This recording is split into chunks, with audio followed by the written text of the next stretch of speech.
40 రోజుల్లోనే ప్రజల్లో ఈ ప్రభుత్వం అనుసరిస్తున్నటువంటి విధానాలు శాంతి భద్రతల విఘాతం పట్ల తీవ్రమైనటువంటి ప్రజా వ్యతిరేకత ఉంది. కాబట్టి ఇటువంటి సందర్భంలో తెలుగుదేశం పార్టీ గేమ్ ప్లాన్ ఏదో ఒక విధంగా భయపెడితే వైఎస్ఆర్ కాంగ్రెస్ పార్టీకి సంబంధించినటువంటి వ్యక్తులు బయటికి రారు, వైఎస్ఆర్ కాంగ్రెస్ పార్టీ నిర్వీర్యమైపోతుంది అనుకున్నారు. నేను మరలా చెప్తున్నాం, వైఎస్ఆర్ కాంగ్రెస్ పార్టీ శ్రేణులు ధైర్యంగా ఉండండి. మనం ఒక నిర్ణయం తీసుకొని మనం కనుక రోడ్డు మీదకి రావడం మొదలు పెడితే, ప్రజల మద్దతు మనకు తోడైతే ఎస్ ఈ ప్రభుత్వం అన్యాయం చేస్తుందని చెప్పి చంద్రబాబు నాయుడు లాంటి వ్యక్తి ఈరోజు ముఖ్యమంత్రిగా ఉన్నా సరే తిరగలేనటువంటి పరిస్థితులు వస్తాయి.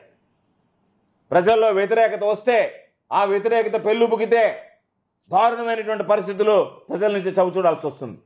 ప్రజలు ఏ విధంగా నీకు ఓట్లు వేసి ఆదరించారో ఇదే పందాలో కొనసాగితే నిన్న రషీద్ జరిగినటువంటి కడుపు తరుక్కుపోయేటువంటి హత్యలను ప్రజలు చూస్తే ఈ ప్రభుత్వాన్ని ఇటువంటి హత్యలను ప్రోత్సహిస్తుందంటే ప్రజలు ఇటువంటి ప్రభుత్వాన్ని సహించరు. చంద్రబాబు నాయుడు నాయకత్వాన్ని ఎంత త్వరగా వీలైతే అంత త్వరగా వదిలిపెట్టాలనుకుంటారు. ఈ రాష్ట్రం అగ్నిగుండంగా మారుతుంది. ఈ రాష్ట్రంలో శాంతి భద్రతల సమస్యలు వస్తాయి. రాష్ట్రంలో ఉండేటువంటి ప్రజలు తిరగబడతారు. కాబట్టి అటువంటి పరిస్థితులు వచ్చే ముందే మేము హెచ్చరిస్తున్నాం ఈ ప్రభుత్వాన్ని, ఇప్పటికైనా సరే కేవలం సూత్రధారులుగా ఉండేటువంటి వ్యక్తుల్ని ఎవరో అనేటువంటి కనిపెట్టండి.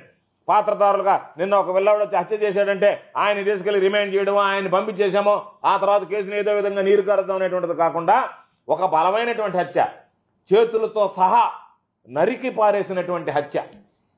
చేతుల పాపం చూస్తే హృదయ విదారకంగా చెయ్యి నరికి చెయ్యి అక్కడ పడిపోతే చెయ్యి అడ్డం పెడితే చెయ్యిని నరికేస్తే కొబ్బరి బొండాలు నడిపేటువంటి ఆ నరికేటువంటి కత్తితో తలని కొబ్బరి బొండం లాగా నరికేటువంటి పరిస్థితి ఏర్పడితే హృదయ విదారకమైనటువంటి సంఘటనలు జరిగితే వాటి మీద ఈ ప్రభుత్వం దీని వెనక ఎంత ధైర్యం ఉంటే ఈ పాత్రధారు వచ్చాడంటే దాని వెనక సూత్రధారులు ఎవరున్నారు ఆ సూత్రధారులందరినీ కనిపెట్టి వాళ్ళందరి మీద కూడా కనుక చర్యలు తీసుకోవడం ప్రారంభిస్తే తప్ప ఈ విష సంస్కృతి అనేటువంటిది ఆంధ్ర రాష్ట్రాన్ని విడిచిపెట్టదు. ఇది తీవ్రమైనటువంటి రూపం దాల్చేటువంటి పరిస్థితి ఏర్పడుతుంది. బహుశా నాకు తెలిసి ఆంధ్ర రాష్ట్ర చరిత్రలో ఎన్నడూ లేనటువంటి విధంగా పాపం చంద్రబాబు నాయుడు గారు చెప్తూ ఉంటే, పవన్ కళ్యాణ్ గారు చెప్తూ ఉంటే, బీజేపీ నాయకులు చెప్తుంటే ఎన్నడూ చూడనటువంటి పాలన చూస్తారు మీరు అనంటే మేము ఏదో బ్రహ్మాండమైనటువంటి పాలన ఇస్తాము. వాళ్ళు ఇటువంటి పాలన ఇస్తారు అనుకోలేదు. ఎందుకంటే ఇటువంటి పాలన ఎన్నడూ చూడలేదు.